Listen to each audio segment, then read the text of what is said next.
안녕하세요. 대한민국 부동산의 기준이 되고 싶은 남자 대북이입니다. 이번 편은 대북이 TV 2편인데요. 이제 본격적으로 부동산 이야기를 하게 될 것입니다. 제가 활동했던 블로그가 있는데 천하인방이라고 그 블로그를 통해서 여러 많은 사람들과 만났었는데 거기서 만났던 사람들이나 아니면 부동산 이야기에 대해서 좀 깊게 이야기를 나눴던 사람들하고는 꼭 한번 이야기를 나누는 글이 있는데 순환 이야기라는 글입니다. 이 영상을 시작하기 전에 제가 한 가지 약속을 드릴 수 있는데요. 제가 이 영상을 4편으로 업로드를 할 예정인데 이걸 다 보고 이해하신다면 투자를 했을 때 최대한 이익을 볼 수 있다라는 약속은 못 드리는데 최소 수익 그리고 투자 실패에서 벗어날 확률은 충분히 높여드릴 수 있습니다. 부동산 시장에 미치는 요인을 먼저 알아볼 텐데요. 크게 4가지로 구분이 됩니다. 추세, 순환, 계절, 우발적 요인. 저도 사실 이 추세에 대한 부분을 이야기하려고 그러면 끝도 없이 이야기를 꺼낼 수는 있는데 저보다 훌륭하신 전문가들이 있기 때문에 그분들 영상을 참고하시는 게 더 나을 겁니다. 계절 같은 경우에는 말 그대로 봄과 가을의 이사철, 봄에 신학기를 맞이하면 학교 인근에 주택 수요가 증가한다던가, 겨울 같은 경우에는 공사, 건축 허가가 줄어든다던가, 이런 계절적인 요인을 말하는 거고요. 우발적 요인은 조금 전에도 설명드렸던 정부 정책, 그런 게 우발적 요인으로 보통 꼽히고요. 최근에 전 세계를 강타한 코로나 같은 경우에도 부동산 시장에 영향을 미치기 때문에 이것도 우발적 요인에 꼽힐 수 있습니다. 그리고 최근에 한은에서 기준금리를 또 인하를 했죠. 이런 게 바로 우발적 요인에 해당이 됩니다. 그럼 제가 이야기하려고 하는 순환으로 다시 돌아가 보겠습니다. 순환은 부동산의 가장 기본적인 흐름입니다. 이 흐름만 머릿속에 넣어두시면 실패하지 않는 부동산 투자를 하실 수 있습니다. 가장 기본적이지만 사실은 가장 중요한 이야기가 될 수 있습니다. 어느 지역이든 신도시든 재개발이든 시작하는 지역이 있으면 부동산 상승에는 항상 순서가 있습니다. 이 순서를 잘 기억하셔야 되는데 토지, 그 다음이 이제 주거, 그 다음이 이제 수익형 부동산입니다. 사실 너무나 당연한 이야기고 누구나 알고 있는 이야기를 제가 집합해서 하게 된 거라고. 큰 순서는 사실 토지, 주거, 수익형 부동산이지만 세부적으로 생각을 해보면 주거 같은 경우에는 가액이나 면적별로 달리 움직일 수 있고요. 그리고 입지에 따라서도 충분히 달라질 수 있고요. 수익형 부동산 같은 경우에는 종류가 워낙 많기 때문에 사실 주거와 토지 사이에 움직이는 수익형 부동산도 있고요. 주거와 동시에 이루어지는 수익형 부동산도 있습니다. 큰 틀이라고 보시면 됩니다. 일단 그림을 한번 보시면 이 도형은 시간 흐름에 따라서 이제 우측으로 흘러가고 있다고 보시면 됩니다. 제가 이야기 드릴 건 이제 큰 맥락에서의 흐름이고 누군가 생각했던 것처럼 굉장히 당연한 이야기가 될 수 있습니다. 그렇지만 이 당연한 이야기만 잘 알고 있으면 부동산 투자 실패의 원인과 함께 부동산 투자 방향을 설정하는데 굉장히 큰 도움이 됩니다. 최근 30만 중반으로 성장한 도시가 하나 있습니다. 떠올리시는 분도 계실 텐데 세종시를 예로 들어보려고 하는데요. 참고로 제가 앞으로 이 대북이 TV에서 다룰 이야기들은 어느 지역이 좋다, 나쁘다, 투자는 이 지역으로 하십시오. 이런 영상은 다루지 않을 생각입니다. 세종시를 예로 든 것도 단적으로 그냥 이런 도시가 떠올리시기 편할 것 같아서 예를 든 거지 이 지역이 좋다 나쁘다 그런 이야기가 아닙니다. 세종시 같은 경우에는 워낙 초반부터 토지가 급등을 했던 지역이기 때문에 토지 가격이 굉장히 높게 시작을 했습니다. 상가 분양가랑 제시했던 상가 임대가들도 굉장히 높았고요. 당시에 살고 있는 인구수는 10만을 조금 넘어서는 숫자였는데 10만을 넘어서는 숫자의 인구로 상가가 잘 운영이 될 수 있었을까요?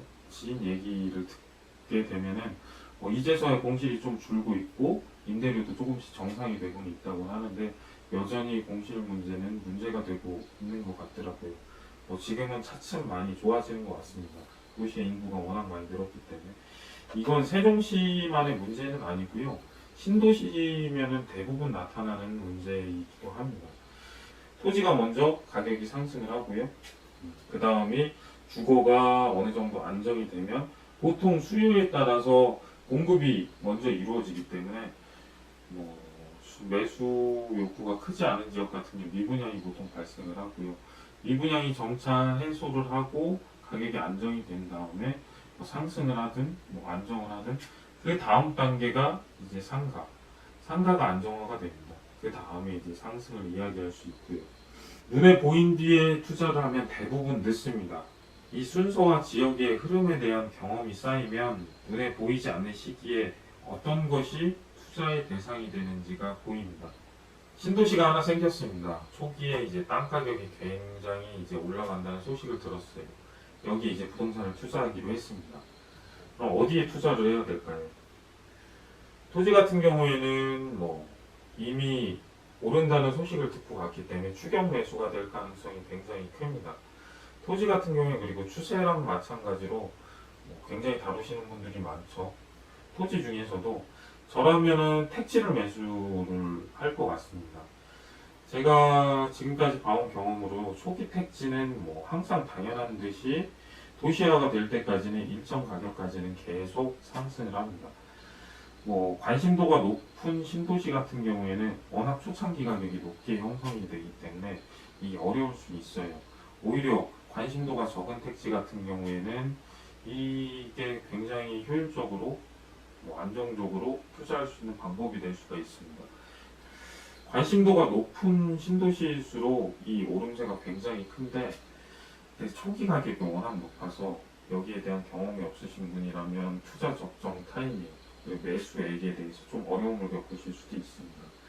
관심도가 높은 지역은 뭐 초기부터 프리미엄이 발생을 할 거고 관심도가 낮은 지역은 보통 초기에 미분양이 발생을 합니다. 프리미엄이 발생된 아파트 같은 경우는 뭐 청약으로 당첨이 되거나 아니면은 분양권 전매를 통해서 매수를 하시면 되고요. 뭐 미분양 같은 경우에는 마이너스가 가장 저점이라고 생각하는 타이밍에서 잡으시는 게 투자 방법이 되겠죠. 근데 이 투자에서 가장 중요한 게 하나가 있는데요. 보통 아파트를 투자할 때 제일 많이 보시는 게 뭐 상권, 뭐 학군, 교통 뭐 이런 것들을 많이 보시는데 이거 같은 경우는 아파트 가격을 상승시키는 요인이고요. 사실 이거보다 더 중요한 게 있습니다. 특히 뭐 시기를 앞서서 투자할 때는 가장 먼저 염두에 둬야 될 게 사회적 인구 증가가 있습니다. 이 사회적 인구 증가라는 말은 앞으로 제 영상에서 계속 등장하게 될 단어일 텐데 이 사회적 인구 증가분만 확실하다고 하면 인구의 증가세, 이게 매수 수에도 뭐 해당이 되는데 뭐 이게 확실하다고 하면 크게 걱정할 필요가 없어요. 도시계획이 아니라 뭐 난개발이라고 그러면 문제가 될 수도 있는데요. 보통 신도시나 뭐 새로 지구 단위 계획을 하는 지역 같은 경우에는 공급 물량이 대략적으로 정해져 있기 때문에 이 사회적 인구 증가분으로 그 투자의 가능성을 재는 것입니다. 주거가 생기는 초기에 상가를 투자한다면 어떨까요? 딱 언뜻 생각하기에도 이른 시점에 상가를 투자하게 되면은 상가의 위치는 굉장히 좋은 데를 잡을 수 있겠죠. 상가 같은 경우에 좋은 위치를 구하는 건 나중에 굉장히 힘든 일이기 때문에 하지만 보통 집합상가를 분양받거나 뭐 상가를 매매하거나 할 때 들었던 이제 높은 수익률, 뭐 공실 문제 사실 높은 수익률을 꿈꾸는 건 어렵죠. 공실에 대한 위험도 안고 가야 되는 거고요. 이거는 세종시도 그랬고요. 뭐 동탄도 그랬고요. 신도시 생기는 데들 가보면은 대부분 비슷한 현상을 겪게 됩니다. 굉장히 많은 분들이 뭐 이런 일을 겪고 있는 걸 옆에서 많이 봤었죠. 기존 주거지에서 멀게 등장하는 신도시일수록 이 문제는 확실해집니다. 당장에 매출 올릴 인구가 없는데 임대료가 높은 거는 말이 되질 않죠. 이건 상가뿐만이 아니라 오피스텔도 마찬가지고요. 수익형 부동산은 다 마찬가지입니다. 이 상승이 뭐 계속 일어나는 건 아니고요. 일정 시간이 지나면 뭐 정체가 되는 시기가 오고요. 건축물 같은 경우에는 감가의 대상이 되기도 합니다. 때문에 이제 투자를 하시게 되면 이 순서의 초기에 투자를 하시는 게 투자 이득이 가장 높일 수 있는 방법이 되겠죠. 제가 이야기 드리고 싶은 건 이 순환이 굉장히 강성인 지역들이 있습니다. 뭐 추세가 하락장에 들어섰다고 하더라도 뭐 경기가 안 좋거나 아니면 뭐 최근에 부동산 정부에서 펼치고 있는 정책처럼 규제책이 굉장히 강력하게 한다고 하더라도 순환이 이제 원활히 돌아가는 지역들이 있습니다. 왜 그럴까요? 바로 이 부분이 이제 다음 영상에서 제가 해드릴 이야기가 될 거고요. 제 영상이 업로드가 되기 전까지 이 부분에 대해서 관심이 있으신 분이면 한 번쯤 생각을 해보시고 다음 영상을 접하시는 게 좋을 것 같습니다. 이번 영상에서 제가 이야기 드린 순환 이야기는 굉장히 개략적인 이야기고요. 큰 틀에서 이야기를 드린 겁니다. 변수도 시기 하나를 두고 이야기를 드렸죠. 당연히 변수가 많아지면 흐름이 달라지거나 변질될 수 있습니다. 만약에 직주 근접에 위치한 신도시가 등장을 하든가 아니면 매수 수요가 인근에 포진되어 있는 지역에서 재개발이 일어나든가 이런 경우에서는 당연히 그 흐름과 속도에서 차이를 보이게 되겠죠. 근데 중요한 건 큰 틀에서 제가 말씀드렸던 이 부동산 순서가 바뀌진 않는다는 겁니다. 만약에 기존 주거지에서 멀리 떨어진 신도시가 생겼습니다. 거기에 상가를 초기에 투자를 하는 게 뭐 단기 투자로서 효용이 있을까요? 토지가 상승한 적도 없는 곳에 주거가 상승할 수 있을까요? 그리고 주거가 없는 지역에서 상가 투자가 가치가 있는 일일까요? 뭐 사실 이게 아니라고 단언할 수는 없습니다. 제 주변에도 이렇게 투자하시는 분들이 있죠.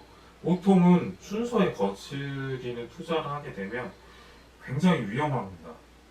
그리고 실패할 확률이 급등하게 됩니다. 최소 지금 말씀드린 당연한 것들만 짚고서 투자를 한다고 해도 실패 확률을 현저하게 많이 줄일 수 있습니다. 너무나 당연한 이야기고 사실은 누구나 알고 있었던 이야기지만 투자를 하는 누군가는 생각을 하지 않고 있었던 이야기. 그게 제가 이야기 드리는 당신만 모르는 부동산 이야기가 앞으로 영상에서도 계속 이렇게 찾아뵙게 될 것 같습니다. 다음 편 영상부터는 제 블로그에서 전화 급등을 했었던 것 같아요. 찾아와서 상담을 했었던 것도 많고 제 영상이 기대가 되시거나 혹시 도움이 되셨다면 좋아요, 구독 잊지 말고 부탁드리겠습니다.